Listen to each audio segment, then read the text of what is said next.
Si alguna vez regresó a un lugar jurando que sería solo por unos días y terminó descubriendo que dejó una parte de usted enterrada allí, esta historia le va a doler más de lo que imagina, porque Natalia Berruecos volvió al rancho Los Laureles, decidida a vender los caballos de su padre muerto, cerrar las puertas y regresar a Puebla sin mirar atrás. Pero al llegar encontró algo que no esperaba. Un hombre que llevaba 9 años cuidando aquel rancho, como si perteneciera a alguien que todavía podía volver.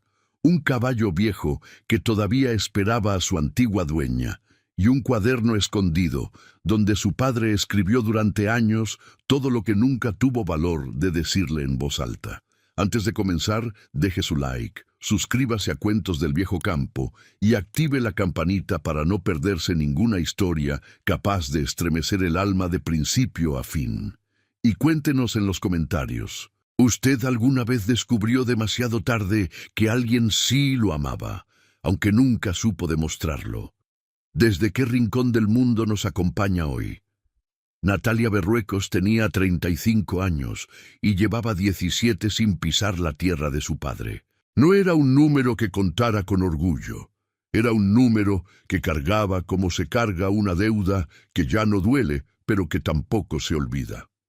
17 años desde aquella tarde de febrero en que don Anselmo le dijo que una mujer que no sabía quedarse quieta no era buena para ningún rancho, y ella le respondió con una calma que ninguno de los dos esperaba, que ya tenía decidido no volver. Y se fue. Con 18 años, una bolsa de ropa y la certeza de que el silencio de su padre era la única herencia que no estaba dispuesta a recibir. En esos 17 años, Natalia había construido algo propio, no grande, pero suyo. Trabajaba en Puebla capital como maestra de primaria en una escuela del barrio de La Luz. Vivía en una vecindad con patio de naranjos, donde las vecinas se conocían por el nombre y se prestaban la sal sin pensarlo, y había aprendido a no extrañar lo que decidió dejar. Tenía amigas, tenía rutina, tenía la satisfacción de que su vida no dependía de ninguna voluntad que no fuera la suya. Su padre le había mandado carta 2 veces en esos 17 años. La primera, al año de que ella se fue, era una carta corta que decía que los caballos estaban bien y que la temporada de lluvias había sido buena. No había ningún perdón, no había ningún arrepentimiento. Solo la información de la temporada de lluvias, como si Natalia fuera un vecino cualquiera con quien se cruzaba en el mercado. Ella la leyó 3 veces y la dobló con cuidado y la guardó en el fondo de la caja donde guardaba los papeles importantes. La segunda carta llegó 5 años después y era todavía más corta. Decía que había contratado a un hombre para que cuidara los caballos y que el rancho seguía en pie. Punto. Natalia leyó esa también 3 veces y también la guardó con cuidado y no respondió ninguna de las dos. La noticia de la muerte de don Anselmo le llegó por telegrama desde el notario de San Lorenzo. Don Anselmo Berruecos falleció el 12 de marzo. Quedan asuntos pendientes que requieren su presencia. Firma, licenciado Porfirio Castellanos. Natalia leyó el telegrama sentada a la mesa de su cocina, con el café de la mañana todavía caliente frente a ella, y no lloró. Sintió algo pesado instalarse en el centro del pecho, algo que no era tristeza exactamente, pero que tampoco era indiferencia. Era más parecido a la sensación de terminar un libro que nunca tuvo final satisfactorio. El libro se acabó de todas formas, aunque la historia quedara a medias. Tardó 4 días en decidir que iría. No porque tuviera dudas sobre si era necesario ir. Era necesario. Había deudas del rancho que resolver, y documentos que firmar, y caballos que vender antes de que todo aquello se convirtiera en un problema más grande. Tardó 4 días, porque necesitaba convencerse de que podía ir sin que ese lugar volviera a metérsele adentro. La resistencia de Natalia no era cobardía, era experiencia. Sabía exactamente lo que ese rancho le había costado. 17 años de aprender a vivir sin pertenecer a ningún lugar que oliera a maguey y a tierra húmeda después de la lluvia. Y no estaba dispuesta a pagar ese precio 2 veces. Llegó a San Lorenzo de la Sierra en autobús, con una maleta pequeña en la que había metido ropa para 5 días, no más, y una carpeta con los documentos que el notario le había pedido. 5 días para vender los caballos, firmar los papeles, cerrar las cuentas y volver a Puebla. 5 días y se acabó. Lo que no esperaba era el hombre parado junto al portón. Evaristo Luján había cumplido 51 años en diciembre sin celebrarlo, como cumplía todos los años desde hacía mucho tiempo. El cumpleaños era una fecha que había perdido sentido el día en que su hijo Mateo murió ahogado en el arroyo del Borrego, 12 años atrás, cuando el niño tenía 5 años, y Evaristo estaba en el potrero de atrás, a 2 kilómetros de distancia, sin escuchar nada. No había manera de cargar ese peso sin que le cambiara la forma de estar en el mundo. A los 2 años de la muerte de Mateo, su esposa Remedios se fue a vivir con su madre en Tlaxcala. No hubo pelea, solo hubo un silencio que se fue haciendo más ancho hasta que ya no había manera de cruzarlo. Evaristo entendió, no la culpó, pero tampoco fue a buscarla. Lo que siguió fueron años de moverse de rancho en rancho por la Sierra de Puebla, ofreciendo el oficio que sabía, cuidar caballos. Era bueno en eso. No había animal difícil que no se le calmara en los primeros días. No había potro nervioso que no aprendiera a confiar en su paso. Tenía una forma de acercarse a los animales que no era exactamente técnica ni exactamente intuición. Era algo en el medio, una paciencia construida con años de no tener prisa, porque ya nada lo esperaba en ningún otro lado. En don Anselmo Berruecos encontró algo que no buscaba. No encontró un patrón generoso. Don Anselmo era duro y parco como la sierra donde había nacido. Encontró a un hombre que tampoco hacía preguntas sobre el pasado y que tampoco ofrecía explicaciones del propio. Los dos se entendieron desde el primer día en ese idioma de silencios que comparten los hombres que perdieron algo demasiado grande para hablar de ello en voz alta. En 9 años, Evaristo había hecho del rancho Los Laureles algo que funcionaba. No prosperaba, los tiempos no eran para eso, pero funcionaba. Las cercas estaban reparadas, la horta daba chile, epazote y quelites. Los establos tenían techo, los 5 caballos restantes estaban sanos, y Relámpago, el más viejo de todos, un alazán de 16 años que había nacido en ese rancho y que nunca había salido de él, estaba gordo y tranquilo y seguía a Evaristo por el patio como un perro fiel. Cuando don Anselmo empezó a perder fuerzas, 2 años antes de morir, Evaristo tomó las riendas del rancho sin que nadie se lo pidiera. Porque no había nadie más, y porque ese lugar se había convertido en la única cosa en el mundo que Evaristo no estaba dispuesto a dejar abandonada. La resistencia de Evaristo tampoco era terquedad. Era el conocimiento exacto de lo que le pasaba a un hombre cuando no tiene ningún lugar en el mundo al que pertenecer. Lo había vivido en carne propia durante años, y no estaba dispuesto a volver a ese estado. Cuando el notario le avisó que la hija de don Anselmo vendría a resolver los asuntos del rancho, Evaristo no discutió ni preguntó cuánto tiempo se quedaría. Preparó el cuarto de huéspedes que don Anselmo usaba para guardar aperos, lo limpió, le puso sábanas limpias y dejó una jarra de agua fresca en la mesita. Luego siguió con sus obligaciones. La señorita Berruecos era la heredera legal, eso era un hecho. Pero Evaristo Luján era el hombre que había mantenido vivo ese rancho durante 9 años. Y eso también era un hecho. Los 2 hechos iban a tener que coexistir y ninguno de los 2 iba a ser fácil de ignorar. Cuando Natalia cruzó el portón con su maleta en la mano, Evaristo la recibió sin moverse del lugar donde estaba. La miró de frente, sin bajar los ojos ni hacer ninguno de los gestos de deferencia que ella probablemente esperaba de un empleado. «Señorita Berruecos», dijo simplemente. «Señor», respondió Natalia, que tampoco esperaba esa calma. Hubo un silencio que ninguno de los dos se apresuró a romper. Natalia miró el rancho. Lo miró despacio, como si estuviera haciendo un inventario. El laurel viejo junto a la casa principal seguía ahí, más grande de lo que recordaba. Las bugambilias de la barda todavía colgaban igual, pero las cercas estaban nuevas. La horta tenía plantas recientes. El establo tenía un techo de teja que antes no tenía. «Usted reparó esto», dijo, sin que fuera pregunta. «Lo que fue necesario», respondió Evaristo. «¿Con qué recursos? Con los que su padre dejó disponibles mientras tuvo salud. Y después, con lo que los caballos generaron en las últimas ferias de la sierra». Natalia lo miró directamente por primera vez. Era un hombre alto, de hombros anchos y manos que parecían hechas de algo más duro que piel. Tenía una cicatriz delgada en la frente izquierda y los ojos de un color indefinido entre café y verde, del color de la sierra en temporada seca. No parecía un empleado que esperaba instrucciones. Parecía alguien que estaba acostumbrado a tomar decisiones.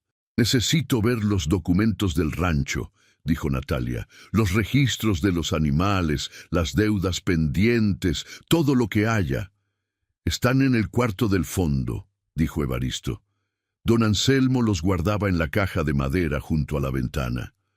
«Yo los organicé el año pasado, cuando él ya no podía». «Gracias», dijo Natalia con una cortesía que era real, pero que no era calidez. Evaristo asintió y se hizo a un lado para dejarla pasar. Mientras Natalia caminaba hacia la casa, Relámpago asomó la cabeza por la puerta del establo y la siguió con los ojos. Evaristo se fijó en ese detalle, pero no dijo nada. El rancho olía igual que siempre, a tierra húmeda, a madera vieja, a estiércol seco y a algo que no tenía nombre exacto, pero que Natalia reconoció antes de poder pensarlo. Olía a infancia. Olía a algo que ella había decidido enterrar. Cerró la puerta del cuarto del fondo y se sentó frente a la caja de madera sin abrirla todavía. 5 días, se repitió en silencio. No más de 5 días. El laurel del patio golpeó suave la ventana con una rama. El conflicto llegó al día siguiente, antes del desayuno. Natalia había pasado la noche revisando los documentos del rancho y había descubierto que las cuentas eran más complicadas de lo que imaginaba. No había deudas grandes, pero tampoco había capital. El rancho funcionaba con lo justo. Los 5 caballos eran lo único que tenía valor de venta real, y su valor dependía de cuándo y cómo se vendieran. Había salido al patio temprano, antes de que saliera el sol, con la carpeta de documentos en la mano y la decisión tomada de hablar con Bernabé Alcocer ese mismo día. Alcocer era el comprador que el notario le había recomendado, un hombre de Tehuacán con dinero y con necesidad de caballos buenos para sus haciendas del valle. Había mandado un recado días antes diciendo que estaba dispuesto a venir cuando la señorita Berruecos lo llamara. Encontró a Evaristo ya en el establo, cepillando a Relámpago con una calma que parecía de otro siglo. «Necesito que me ayude a preparar los animales para mostrarlos», dijo Natalia desde la puerta. «He mandado recado a Bernabé Alcocer para que venga pasado mañana». Evaristo no dejó de cepillar. «¿Todos los animales?» «Los 5». Silencio. El cepillo siguió moviéndose sobre el lomo del alazán. «Relámpago no está en condiciones de ser vendido», dijo Evaristo. Natalia frunció el ceño. «Los documentos dicen que tiene 16 años y buena salud. ¿Cuál es el problema?» Evaristo dejó el cepillo sobre el cajón de madera y se volvió hacia ella. La miró con la misma calma directa del día anterior, sin hostilidad, pero también sin deferencia. «No es un problema de salud, es que ese animal tiene 16 años de vivir en este rancho. No ha salido de aquí ni un día, no conoce otro patio, otro olor, otro cerro. Los caballos así no se adaptan bien al traslado, especialmente a su edad». «Entonces, se vende más barato», dijo Natalia. «Eso lo decide el comprador». «Lo que decide el comprador», respondió Evaristo con una calma que empezaba a tener filo, Es si lo quiere. Lo que yo le estoy diciendo es que ese animal no va a aguantar bien el movimiento. Señor Luján. Natalia cruzó los brazos. Yo entiendo que usted tiene aprecio por los animales. Es natural después de tantos años. Pero yo soy la heredera de este rancho y necesito liquidar los activos para cubrir las deudas y los gastos del cierre. Eso incluye a Relámpago. Evaristo la miró un momento más de lo que era estrictamente cómodo. Su padre compró a Relámpago hace 16 años. Lo compró cuando su madre todavía vivía. Le puso ese nombre su madre, no su padre. El silencio que siguió fue de otro tipo, más pesado. Natalia no esperaba eso. No esperaba que ese hombre supiera eso. No esperaba que hubiera ninguna razón para que ese hombre supiera eso. ¿Cómo sabe usted eso?, preguntó, con una voz que salió más baja de lo que pretendía. Porque don Anselmo me lo contó. Evaristo recogió el cepillo del cajón y se volvió hacia el caballo. Una noche de diciembre, hace como 6 años, estábamos revisando una herida que tenía este animal en la pata delantera y su padre me dijo que el nombre del caballo lo había puesto su esposa porque el día que lo compraron había una tormenta con muchos rayos y la señora se rió de algo y dijo que el potro era tan inquieto como los relámpagos. Evaristo le dio una palmada suave al costado del animal y el alazán resopló despacio. No le cuento esto para hacerla sentir mal, dijo, sin voltearse.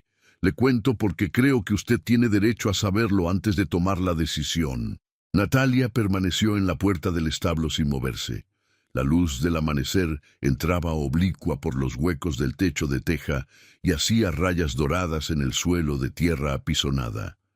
Relámpago la miraba desde el fondo del establo con esos ojos enormes y oscuros que los caballos viejos tienen, llenos de algo que parece memoria. «Vamos a ver lo que dice el comprador», dijo Natalia finalmente, con una voz que ya no era del todo segura, y salió del establo sin esperar respuesta. Evaristo siguió cepillando al caballo en silencio. Los dos tenían razón, los dos lo sabían, y ninguno de los dos estaba dispuesto a decirlo todavía. Doña Úrsula Mendoza llegó al rancho esa misma tarde, sin que nadie la llamara, como llegaba a todas partes en San Lorenzo de la Sierra desde que tenía memoria de ser persona. Era una mujer de 70 años, con el pelo blanco recogido en una trenza y los ojos negros y vivos, de quien ha visto suficiente como para no escandalizarse de nada, pero sí para notarlo todo. Traía un rebozo de lana color guinda y una olla con caldo de res que depositó en la cocina de la casa principal como quien deposita una ofrenda. «Smis para ti», le dijo a Natalia, que estaba sentada a la mesa revisando papeles, porque recién llegada y con el frío de la sierra, lo primero que se necesita es algo caliente en el estómago. «Gracias, doña Úrsula», dijo Natalia, con una sonrisa genuina. La anciana era de las pocas personas de San Lorenzo que siempre le había caído bien. «¿Y cómo encontraste el rancho?» «Bien, más ordenado de lo que esperaba». «Evaristo lo tiene así», dijo doña Úrsula, sirviendo el caldo en un tazón sin que nadie se lo pidiera. «Ese hombre trabaja como si el rancho fuera suyo. Siempre fue así». Natalia levantó la vista de los papeles. «Usted lo conoce bien». «Lo conozco lo suficiente. 9 años es mucho tiempo en un pueblo tan chico como este». Doña Úrsula se sentó frente a ella sin esperar invitación. «Natalia, hija, voy a decirte algo que quizá no quieras oír, pero que te lo digo porque te conozco desde que eras chamaca y porque tu mamá y yo fuimos amigas». Natalia dejó el lápiz sobre la mesa. «Ese hombre no tiene a dónde ir. Y tú sabes lo que eso significa. Doña Úrsula, yo no puedo quedarme con el rancho. No es cuestión de querer o no querer. No te estoy pidiendo que te quedes con el rancho, te estoy pidiendo que veas bien lo que tienes enfrente antes de decidir qué haces con ello». La anciana miró hacia la ventana que daba al patio. «Tu padre y ese hombre vivieron 9 años juntos en este lugar, siendo los dos más tercos del mundo y los dos más solos del mundo. y se entendieron sin necesitar explicarse nada. Eso no es poca cosa. Eso es el trabajo del señor Luján, dijo Natalia. Puede ser. Doña Úrsula se levantó y acomodó el rebozo. Pero tú y él tienen más en común de lo que crees, hija. Los dos volvieron a este rancho sin querer estar aquí. Los dos están fingiendo que eso no importa. Y los dos van a tener que decidir qué hacen con esa verdad.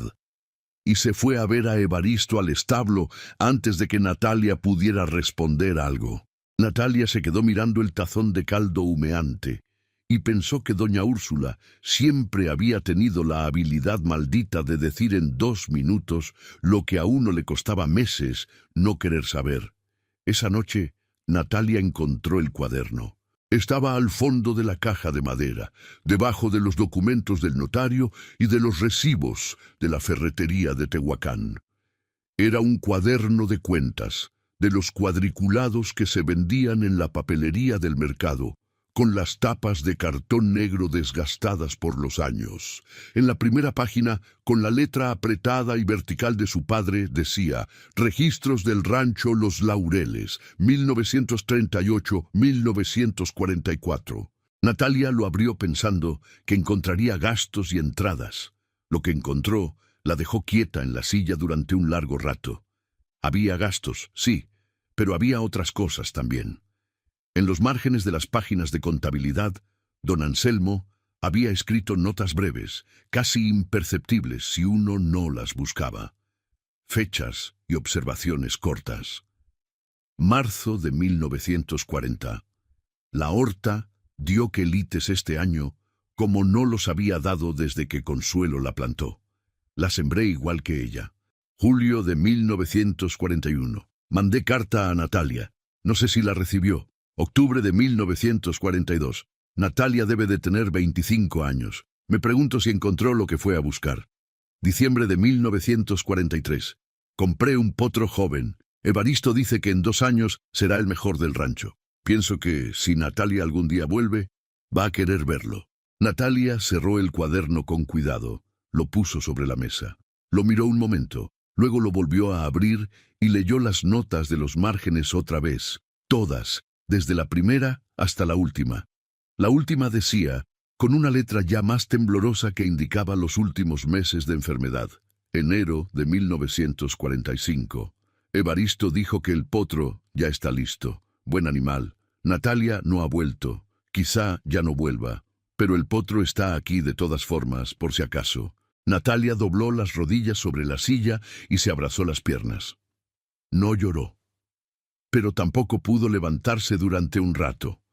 Su padre había plantado la horta igual que su madre. Su padre había comprado un potro pensando en ella. Su padre había pasado años escribiendo en los márgenes de un cuaderno de cuentas las cosas que nunca había podido decirle en voz alta. Y el único testigo de todo eso era un hombre que Natalia había conocido hacía menos de 24 horas. Y que estaba durmiendo en el cuarto del trabajador a 20 metros de donde ella estaba sentada. Evaristo no dormía bien. Nunca había dormido bien desde la muerte de Mateo, y los años no habían mejorado eso. Se acostaba a las 9 y se despertaba a las 2 o a las 3, con la mente ya en marcha, sin posibilidad de apagarse. Esa noche se levantó a las 2:30 y fue al establo, como hacía siempre cuando no podía dormir. Relámpago levantó la cabeza cuando lo escuchó entrar y resopló, reconociéndolo. «Ya sé», dijo Evaristo en voz baja, sentándose en el cajón de madera junto a la puerta. «Ya sé, no era exactamente hablar con un caballo, era más parecido a pensar en voz alta en un lugar donde nadie lo escuchaba.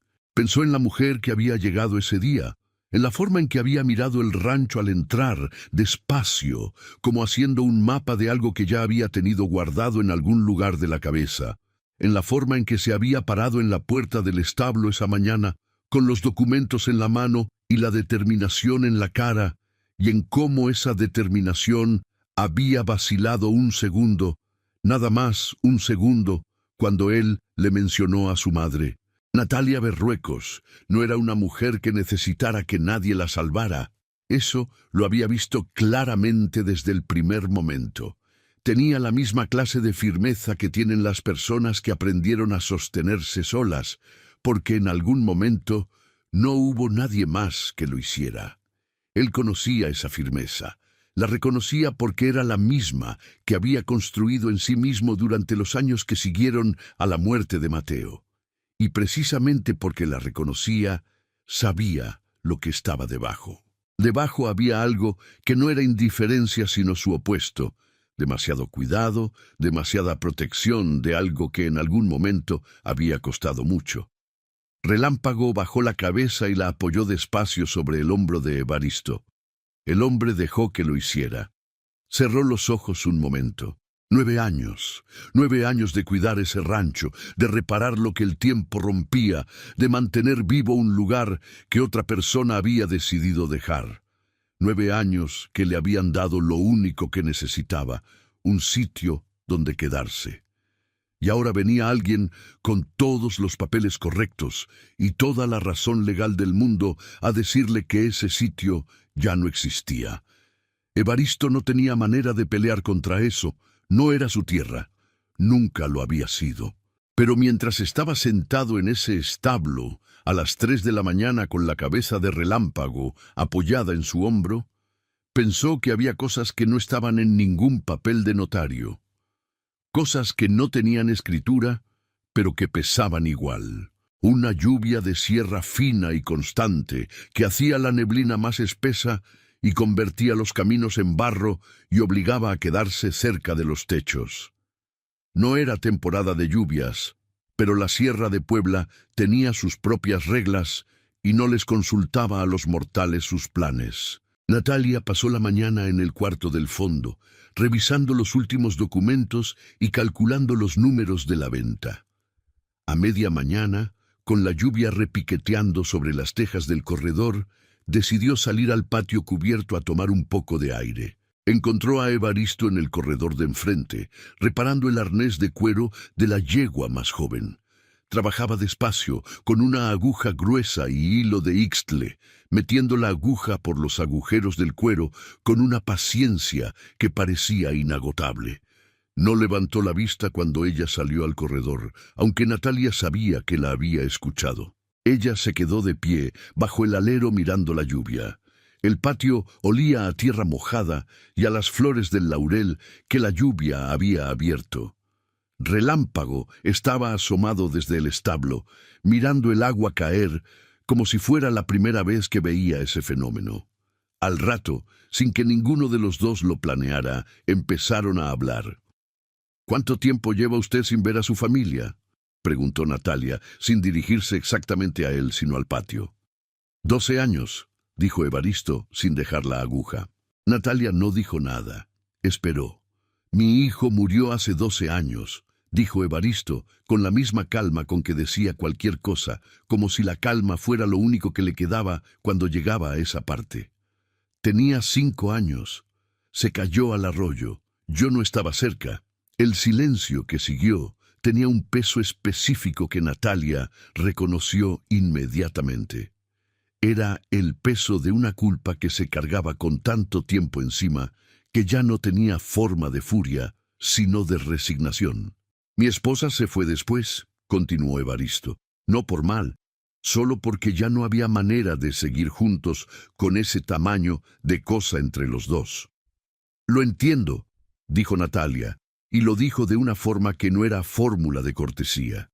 Evaristo levantó los ojos del arnés por primera vez. «¿Usted perdió a alguien?», preguntó. «Perdí a mi madre cuando tenía 8 años», dijo Natalia. «Y luego perdí a mi padre 2 veces. La primera cuando me fui. La segunda hace 3 semanas». Evaristo la miró un momento. Luego bajó los ojos al arnés. «Don Anselmo habló de usted más de lo que probablemente usted cree». «Eso empiezo a entenderlo», dijo Natalia. «Era un hombre que no sabía pedir perdón», dijo Evaristo. «Creo que lo intentó en esas cartas, pero no le salió. Así son algunos hombres. No los disculpo, solo los entiendo un poco». Natalia giró la cabeza hacia él. «¿Por qué me dice eso?». Evaristo dejó el arnés sobre sus rodillas y miró el patio. Porque yo fui así también, con mi hijo, con mi esposa. Hay cosas que uno siente pero que no saben salir por la boca. Y cuando uno se da cuenta de que se le fue el tiempo de decirlas, ya es demasiado tarde para arrepentirse de la manera correcta. Solo queda cargarlo. Natalia lo miró trabajar. Lo miró meter la aguja gruesa por el cuero, con ese movimiento parejo y sin apuro. Y vio algo que no esperaba ver. Vio a alguien que había aprendido exactamente la misma lección que ella, por el camino exactamente opuesto, y que también la había aprendido demasiado tarde.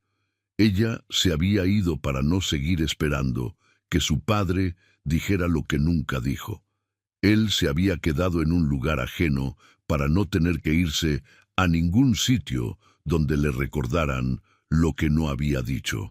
Los dos habían construido sus fortalezas en direcciones contrarias y habían llegado al mismo resultado. Estaban solos en la cima de algo que los protegía perfectamente de todo lo que también quisieran tener. Natalia sintió ese reconocimiento como un golpe suave en el esternón. No era atracción, era algo más incómodo, era verse en un espejo que no había pedido.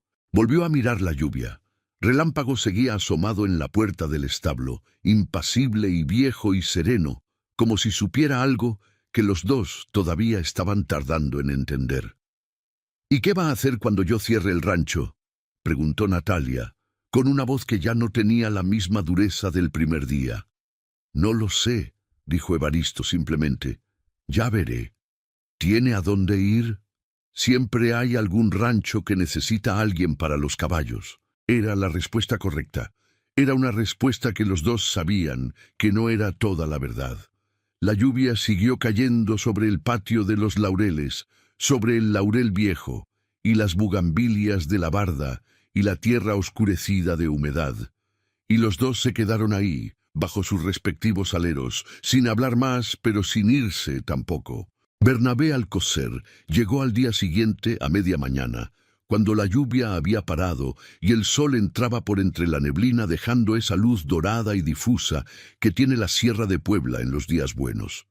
Era un hombre gordo, con sombrero de palma y botas de piel cara, que llegó en un camión con 2 ayudantes y miró los caballos con los ojos del comprador puro, sin afecto, sin historia, con el único interés de saber cuánto valían y cuánto podía pagar menos. Recorrió el establo con Natalia a un lado y Evaristo al otro y fue señalando cada animal con el dedo gordo de la mano derecha.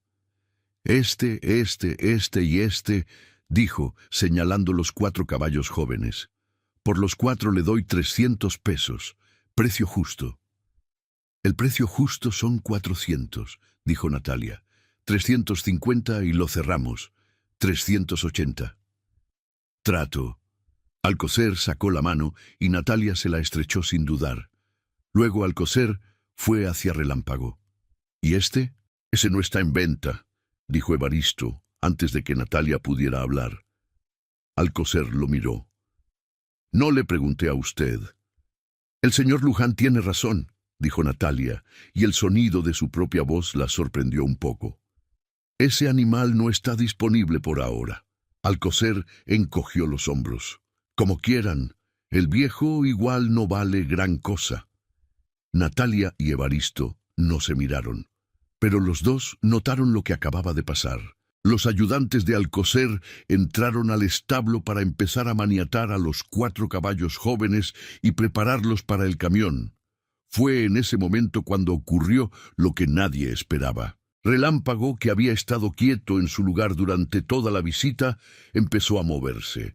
Se movió despacio al principio, con un resoplido bajo y sostenido, y fue hacia la puerta del establo. Los ayudantes intentaron apartarlo del camino, y el animal se encabritó con una fuerza que no correspondía a sus 16 años, sacudiendo la cabeza y golpeando el suelo con los cascos delanteros. «¡Agárrenlo!», gritó uno de los ayudantes. Evaristo cruzó el establo en 3 pasos y puso la mano en el cuello del animal. Relámpago tembló, pero se detuvo. Evaristo le habló al oído en voz muy baja, con palabras que nadie más escuchó, y el caballo fue bajando la cabeza despacio hasta quedar quieto, aunque seguía resoplando.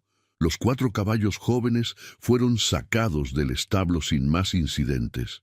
Relámpago los siguió con los ojos desde donde estaba, con la mano de Evaristo todavía en su cuello. Cuando el camión de Alcocer se alejó por el camino de tierra, el rancho se quedó en silencio. Un silencio diferente al de antes, más liviano en lo económico y más pesado en todo lo demás. Natalia estaba parada en el patio mirando el polvo del camino. «Gracias», le dijo a Evaristo sin voltearse. «¿Por qué?» «Por lo del caballo». Tenía razón. Evaristo no dijo nada. Soltó el cuello de Relámpago, que se quedó quieto a su lado, como si no tuviera prisa de irse a ningún otro lugar. El laurel viejo del patio movió las ramas con el viento que bajaba del cerro. El cuaderno de cuentas. Esa tarde, Natalia salió al corredor con el cuaderno de su padre en las manos y se sentó en la banca de madera que estaba junto a la puerta principal. Evaristo pasó por el patio con una cubeta de agua para el establo y ella lo llamó. «Señor Luján, ¿tiene un momento?» Él dejó la cubeta en el suelo y se limpió las manos en el pantalón. Natalia abrió el cuaderno y lo puso sobre sus rodillas. «Leí las anotaciones de mi padre», dijo. «Las que están en los márgenes». Evaristo no dijo nada. «La que dice que plantó la horta igual que mi madre. La del potro que compró pensando en que yo podría volver». Hizo una pausa breve. «¿Usted sabía de estas notas?» «No», dijo Evaristo. «Don Anselmo guardaba ese cuaderno solo. Nunca me lo mostró. Pero usted sí me contó lo de Relámpago, lo del nombre». «Eso sí me lo contó en voz alta, una vez». «¿Y por qué me lo dijo a mí?» Evaristo consideró la pregunta un momento. «Porque me pareció que usted llegó aquí con una historia de su padre que solo tenía la mitad de lo que necesitaba. Y no me pareció bien que se fuera con la misma historia incompleta». Natalia cerró el cuaderno con cuidado y lo apretó entre las manos. «Mi padre y yo nunca nos entendimos», dijo. «Yo pensé durante 17 años que era porque él no me quería lo suficiente. Ahora leo esto y pienso que quizá me quería demasiado como para saber qué hacer con eso».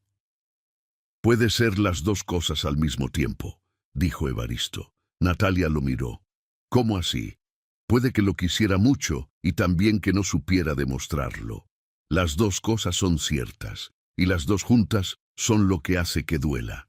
El sol de la tarde estaba bajando detrás del cerro, y la luz se ponía anaranjada y larga sobre el patio de los laureles. Relámpago estaba asomado por la puerta del establo, quieto, mirándolos a los dos, con esa calma de los animales viejos que ya vieron suficiente. «¿Usted tiene hijos aparte del que perdió?», preguntó Natalia. «No». «¿Y nunca quiso volver a intentarlo?» «Tener familia, digo. No es que no quisiera», dijo Evaristo. «Es que hay pérdidas que te cambian el umbral de lo que estás dispuesto a arriesgar. Y durante mucho tiempo estuve convencido de que no tenía sentido arriesgar nada que pudiera volvérseme a ir». Natalia asintió muy despacio. «Yo también pensé eso», dijo. Los dos se quedaron callados. El viento del cerro trajo olor a tierra mojada y a humo de leña de alguna casa del pueblo. «¿Qué va a hacer con el rancho?», preguntó Evaristo finalmente. «No sé», dijo Natalia, y era la primera vez desde que había llegado que decía eso con honestidad. Al día siguiente de la visita de Alcocer, Natalia pasó la mañana recorriendo el rancho de un extremo al otro. No lo había hecho desde su llegada.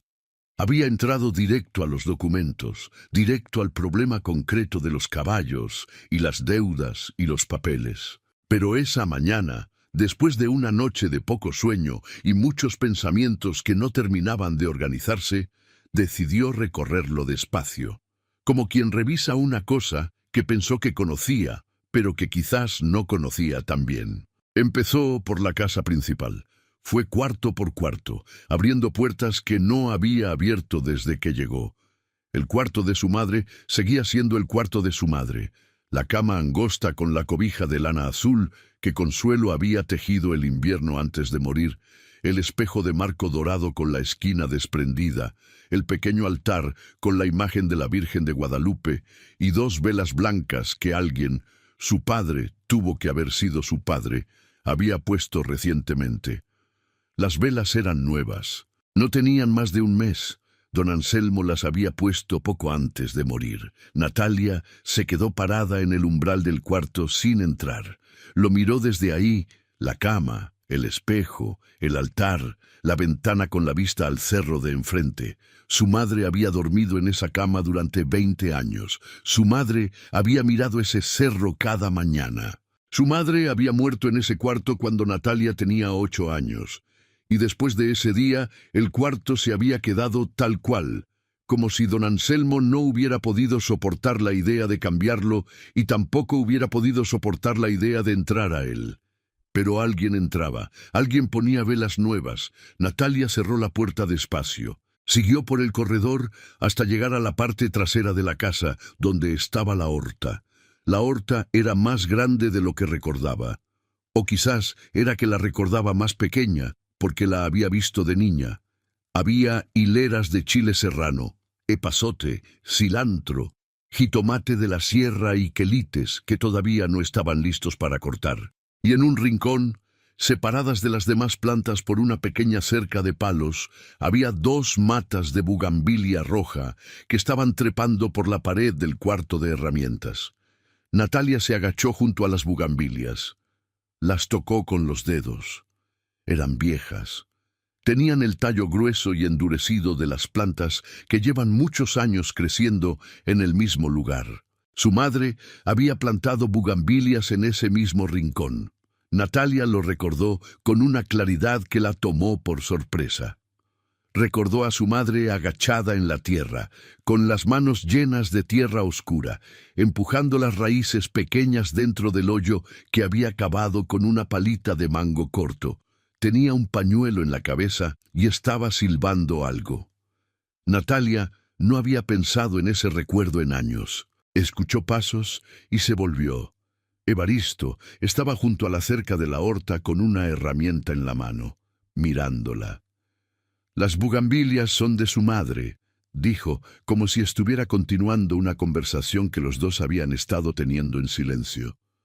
«Lo sé», dijo Natalia, «acabo de recordarlo. Don Anselmo las podaba cada temporada.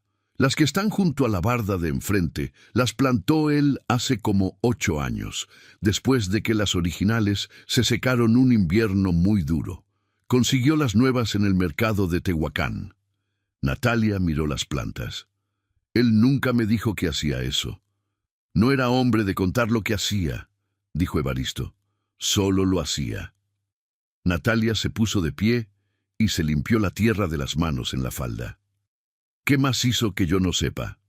Evaristo pensó un momento. «Reparó el camino que va al potrero de atrás, el que usted y él usaban cuando era niña para ir a ver las yeguas parir. Lo reparó hace 3 años, cuando ya no podía caminar bien. Contrató a 2 hombres del pueblo para que lo nivelaran y pusieran piedras en los tramos que el agua se llevaba. No tenía razón práctica para hacerlo. Él ya no podía llegar hasta allá, pero lo mandó a hacer de todas formas». Natalia miró hacia el fondo del rancho, en dirección al potrero que no podía ver desde donde estaban. «¿Por qué me cuenta todo esto?» Evaristo dejó la herramienta apoyada en la cerca. «Porque si usted va a tomar una decisión sobre este lugar, me parece que tiene derecho a tomarlo con toda la información disponible, no con la mitad. ¿Y si la información no cambia la decisión? Entonces no la cambia», dijo Evaristo, sin ninguna presión en la voz. «Pero al menos la decisión es completa». Natalia lo miró un momento. Era un hombre que no le pedía nada. No le pedía que se quedara, no le pedía que no vendiera, no le pedía que considerara sus intereses antes que los propios. Solo le daba información. Solo le decía, mire esto antes de decidir. Era exactamente lo que un maestro hace con un alumno que está a punto de tomar una decisión irreversible. Era lo que ella misma hacía en su salón de clases cuando algún niño quería hacer algo sin pensarlo bien. Se preguntó si Evaristo era consciente de ese paralelismo o si simplemente era así. Voy a ir al potrero de atrás, dijo. Esta tarde, si el tiempo aguanta. Yo puedo ir con usted, dijo Evaristo. Hay un tramo cerca del arroyo que conviene ir con alguien que conozca el camino. Bien, dijo Natalia, y se fue de regreso a la casa sin que ninguno de los dos dijera nada más. Fueron al potrero de atrás esa tarde, cuando el sol empezaba a bajar, pero todavía había luz de sobra para caminar. El camino era exactamente como Evaristo había dicho, nivelado, con piedras en los tramos difíciles, bien mantenido a pesar de que nadie lo había usado regularmente en años. Natalia lo fue reconociendo a medida que avanzaban. La cerca de mezquite de la derecha, el sabino grande junto al primer desnivel, el tramo donde el camino se metía entre dos paredes de nopal antes de abrirse al potrero. Caminaron sin hablar mucho. Evaristo iba un paso adelante en los tramos angostos y un paso al lado en los tramos abiertos.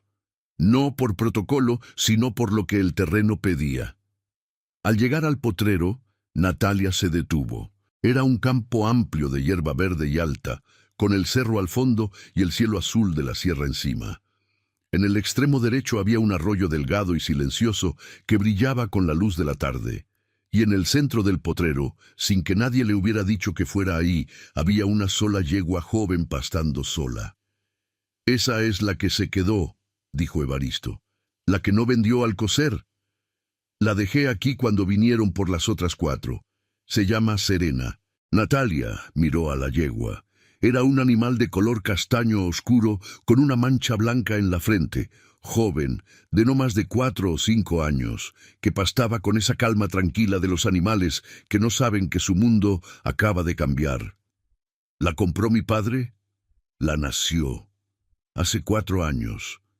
De la última yegua que quedaba del lote de su padre. Don Anselmo estuvo despierto toda la noche cuando nació. Yo también. Fue una noche larga. La madre tenía complicaciones. Pero salió bien. ¿Y mi padre le puso el nombre? Sí. Dijo que se llamaba Serena, porque cuando por fin nació y vio que estaba bien, él se sintió sereno por primera vez en mucho tiempo. Natalia miró al animal pastar durante un rato largo. Había algo en ese potrero, con la luz de la tarde encima y el arroyo brillando y la yegua sola en el centro del campo, que le pegó de una forma que no esperaba. No era tristeza exactamente. Era algo más parecido a la certeza de que algunas cosas existen, aunque uno no esté ahí para verlas. Su padre había pasado noches en vela con este animal. Su padre había sentido algo que llamó serenidad. Su padre había vivido cosas que ella nunca conoció y que nadie le hubiera contado si no fuera por el hombre que estaba parado a su lado. «Usted pasó 9 años siendo testigo de la vida de mi padre», dijo Natalia, sin apartar los ojos de la yegua. «Sí. ¿Y por qué me cuenta todo esto ahora?» «No tiene obligación». «No tengo obligación», confirmó Evaristo, «pero hay obligaciones que uno se impone solo. Su padre fue bueno conmigo cuando no tenía ninguna razón para serlo. Me recibió cuando yo no tenía nada más que el oficio. Eso no se olvida. ¿Y contarme estas cosas es la forma de pagarle eso?» Evaristo pensó la respuesta. «Es la forma de asegurarme de que lo que él fue no se quede solo en el cuaderno de cuentas». Natalia se volvió hacia él. Lo miró de frente y vio algo que no había visto los primeros días. Vio a un hombre que no estaba pidiendo nada para sí mismo. No estaba contándole estas cosas para que ella se quedara o para que no vendiera el rancho o para que lo dejara seguir ahí.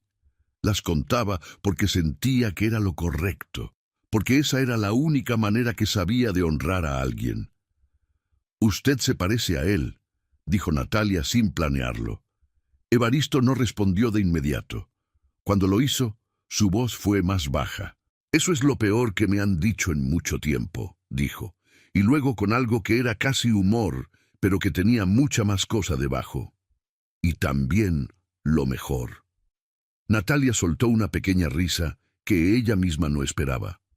Fue una risa corta, sorprendida, del tipo que sale cuando algo llega a un lugar que estaba demasiado cerrado y de repente encuentra un pequeño hueco. Evaristo no sonrió exactamente, pero algo en su cara se afloró un poco. La yegua levantó la cabeza del pasto y los miró a los dos con esa curiosidad tranquila de los animales jóvenes. El sol siguió bajando detrás del cerro y la luz se puso larga y dorada sobre el potrero de atrás del rancho Los Laureles. Esa noche, por primera vez desde que Natalia había llegado, los dos comieron en la misma mesa. No fue una decisión planeada. Natalia había puesto a hervir frijoles en la tarde, y cuando Evaristo pasó por la cocina al volver del establo, ella simplemente dijo, «Hay de más si quiere». Y Evaristo dijo, «Bien», y se lavó las manos en el pilón del patio y se sentó. Comieron frijoles con tortillas y rajas de chile que habían quedado del mercado, y tomaron atole que Natalia preparó con el maíz azul que encontró en la alacena. Era una comida sencilla, del tipo que no requiere explicación ni celebración.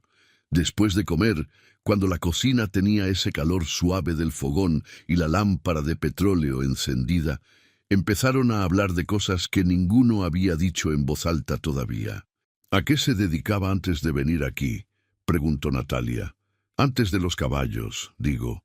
«¿De dónde viene?» «De Atlixco», dijo Evaristo.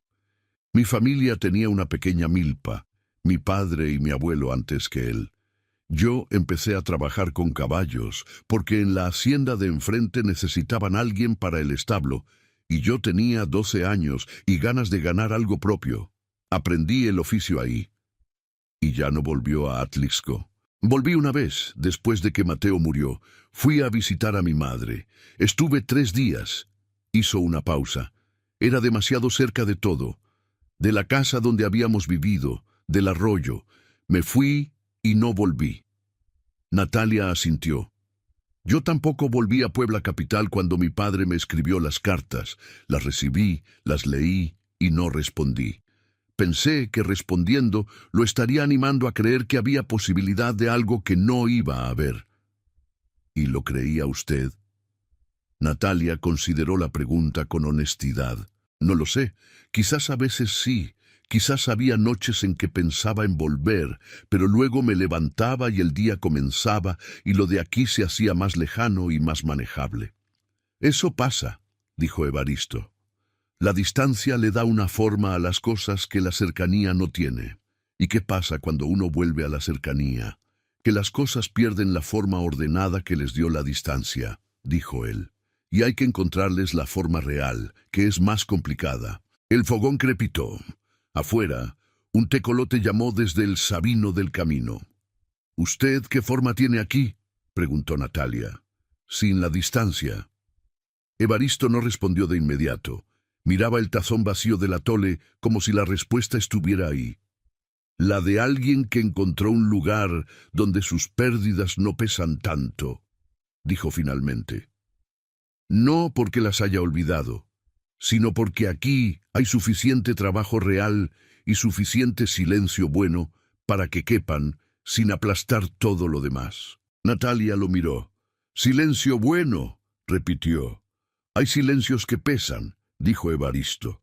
«Los que tienen cosas adentro que no han tenido a dónde ir. Y hay silencios que descansan. Los de aquí son de los segundos, la mayoría». «Mi padre era todo silencios», dijo Natalia. «Yo siempre los interpreté como el primer tipo, los que pesan». «Puede que algunos lo fueran», dijo Evaristo, «pero no todos». «¿Cómo lo sabe?» «Porque lo vi. 9 años son muchas noches en la misma baranda viendo el mismo cerro.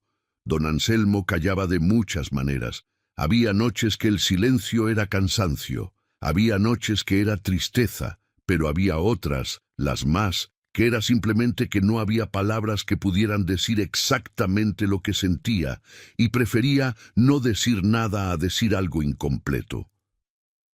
Natalia miró la llama de la lámpara de petróleo. «Eso también lo hago yo», dijo, muy bajito. «Lo sé», dijo Evaristo, y los dos se quedaron callados un momento, pero era el otro tipo de silencio. El tecolote volvió a llamar desde el Sabino del Camino 2 veces y después se quedó quieto.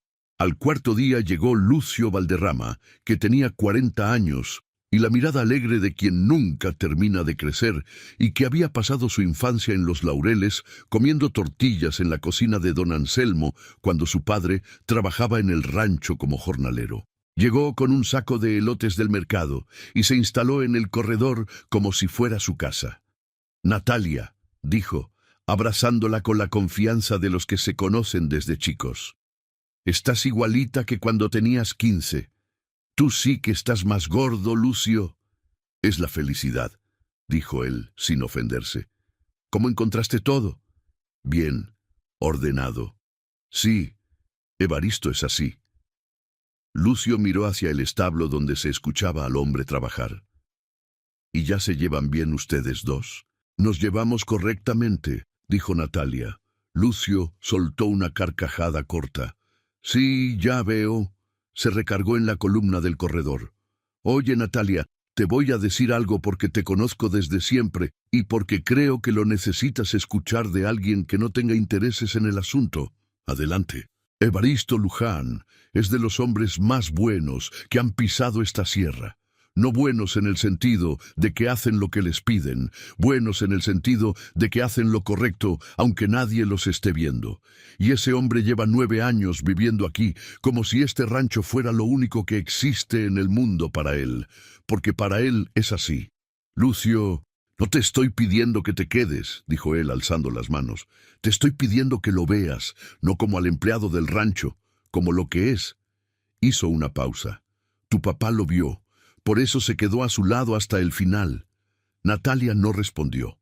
Lucio comió 2 elotes con ellas en silencio y después se fue, saludando a Evaristo de lejos con un grito y un manotazo en el aire, como si los dos fueran viejos amigos, que en cierta forma lo eran. Esa tarde, después de que Lucio se fue, Natalia salió al corredor y se quedó parada mirando el patio durante un rato largo. El laurel movía las hojas con el viento que bajaba del cerro. Las bugambilias de la barda tenían flores nuevas, abiertas, rojas y violetas, que no había notado los primeros días. Relámpago estaba asomado en la puerta del establo, quieto, como siempre. El rancho tenía una calma, que no era abandono, sino algo más parecido a una pausa muy larga que llevaba años esperando que alguien llegara a interrumpirla. Natalia pensó que 17 años es mucho tiempo para cargar una versión de algo que, visto desde aquí, desde este patio, con este laurel y estas flores y este caballo viejo en la puerta, no era exactamente lo que ella había estado cargando. Era más pequeño y más grande al mismo tiempo. Y eso, descubrió con una sensación extraña en el pecho, era lo más difícil de manejar. No el dolor que conocía, sino el que resultaba ser diferente de lo que esperaba. Movimiento 3. La decisión mutua. La noche del 5.º día. El 5.º día amaneció limpio y frío, con el cielo de esa azul profundo que solo tiene la sierra en las mañanas de fin de marzo. Era el día en que Natalia tenía planeado irse. Tenía la maleta lista desde la noche anterior, los documentos firmados, el acuerdo con Alcocer concluido. Lo único que faltaba era hablar con el notario para oficializar el estado del rancho. Eso podía hacerlo en Puebla con una carta. Se levantó antes del sol y fue a la cocina a calentar agua para el café. Mientras esperaba que el agua hirviera, mirando por la ventana el patio todavía oscuro, vio la luz del establo encendida. Evaristo ya estaba ahí, como siempre. Natalia tomó el café despacio. Luego fue a la caja de madera y sacó el cuaderno de su padre. Lo abrió en la última página. Leyó la última anotación una vez más. «El potro está aquí de todas formas, por si acaso». Salió al patio con el cuaderno en la mano. El frío de la sierra le entró por el cuello de la blusa y le pegó en la cara, y ella lo dejó. Caminó hacia el establo despacio, pisando la tierra húmeda que crujía bajo sus zapatos. Cuando llegó a la puerta, Evaristo estaba dándole agua a Relámpago y le daba la espalda. «Señor Luján». Él se volvió. Natalia sostuvo el cuaderno. «¿Usted quiere quedarse aquí?» La pregunta cayó en el aire frío de la mañana sin que ningún ruido la acompañara. Evaristo la miró un momento antes de responder. Sí, dijo. ¿Por qué? Porque este es el único lugar en 12 años donde he dormido sin que me pese demasiado lo que cargue. Natalia asintió. Miró a Relámpago, que la observaba con esa paciencia enorme de los animales muy viejos. Mi padre le dejó algo, dijo. No está en el testamento oficial, está en la última página del cuaderno. Extendió el cuaderno hacia él. Evaristo lo tomó con cuidado, como si fuera algo frágil. Encontró la última página. Leyó. Su cara no cambió de expresión, pero algo en los ojos sí cambió. Algo que era difícil de nombrar y que Natalia no intentó nombrar. Al final de la última página, con letra temblorosa y pequeña que Natalia había encontrado esa madrugada cuando releía el cuaderno por tercera vez, don Anselmo había escrito una sola línea adicional que no era para Natalia, sino para el otro. Evaristo, el rancho es de los dos. Tú sabes qué hacer con eso. Yo ya no podré explicarlo mejor. Evaristo cerró el cuaderno. Lo cerró despacio, como se cierra una puerta que se sabe que va a volver a abrirse. Se quedó quieto un momento con el cuaderno entre las manos y luego lo dejó sobre la repisa del establo, al lado de donde colgaba el arnés que había reparado 2 días antes. Fue hasta Relámpago y le puso la mano en el cuello.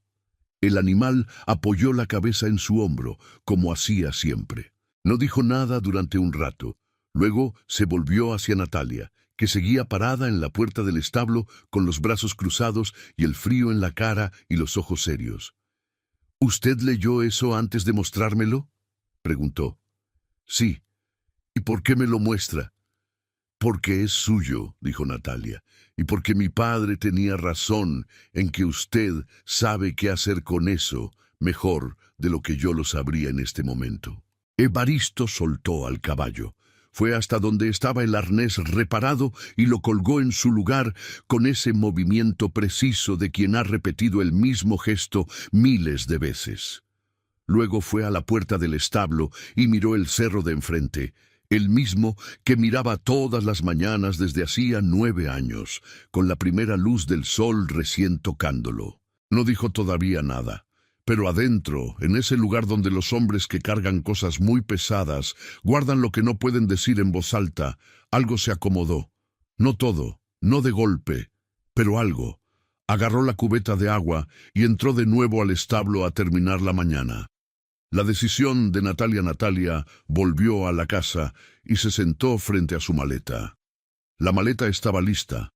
5 días de ropa doblada con cuidado, los documentos en la carpeta, los zapatos de repuesto envueltos en papel de periódico. La miró durante un rato, luego se levantó y fue al cuarto del fondo.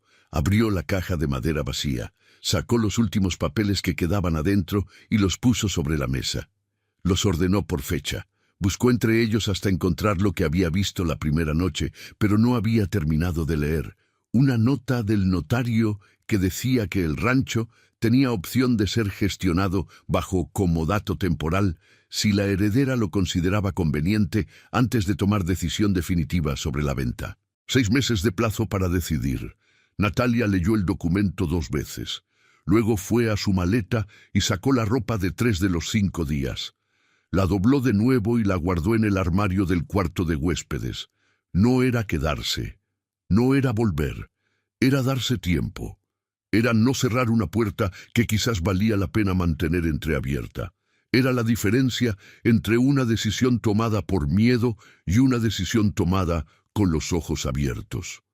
Fue a la cocina y prendió el fogón. Cuando Evaristo volvió del establo a media mañana, encontró la mesa puesta con 2 tazones de atole caliente y una canasta de tlayudas que Natalia había preparado con lo que había en la despensa. Se quedó parado en la puerta de la cocina. «Pensé que se iba hoy», dijo. «Yo también», respondió Natalia sin mirarlo todavía. «Siéntese». Evaristo se sentó. Los dos comieron en silencio durante un rato. No era el silencio incómodo del primer día, era un silencio diferente. El tipo de silencio que se instala entre dos personas cuando ya saben que el otro no va a desaparecer en los próximos minutos y que por lo tanto no es necesario llenarlo de prisa. Relámpago resopló desde el patio. «Va a necesitar hierba fresca», dijo Natalia. «Ya lo sé», dijo Evaristo. «Yo conozco el potrero de atrás. Lo recorrí cuando era niña. Si quiere, mañana voy con usted a ver qué hay». Evaristo dejó el tazón en la mesa. La miró, no con sorpresa, con algo más parecido a reconocimiento, a la misma clase de reconocimiento que ella había sentido 2 días antes en el corredor bajo la lluvia. «Está bien», dijo. El fogón crepitaba. La luz del sol de la mañana entraba por la ventana de la cocina y hacía un rectángulo largo y dorado en el suelo de tierra y le daba al cuarto ese aspecto de los lugares que llevan mucho tiempo esperando que alguien los use. Afuera, el laurel viejo del patio movió las hojas con el viento del cerro. Hay lugares en el mundo que no nos sueltan, aunque hayamos jurado no volver. Hay personas que guardan partes de nuestra historia sin que nadie se los haya pedido. Y hay momentos en que la única cosa más difícil que irse es permitirse quedarse. Si esta historia llegó a un lugar dentro de usted que reconoce esa verdad, déjenos su like, suscríbase a Cuentos del Viejo Campo y active la campanita para que ningún relato se le escape.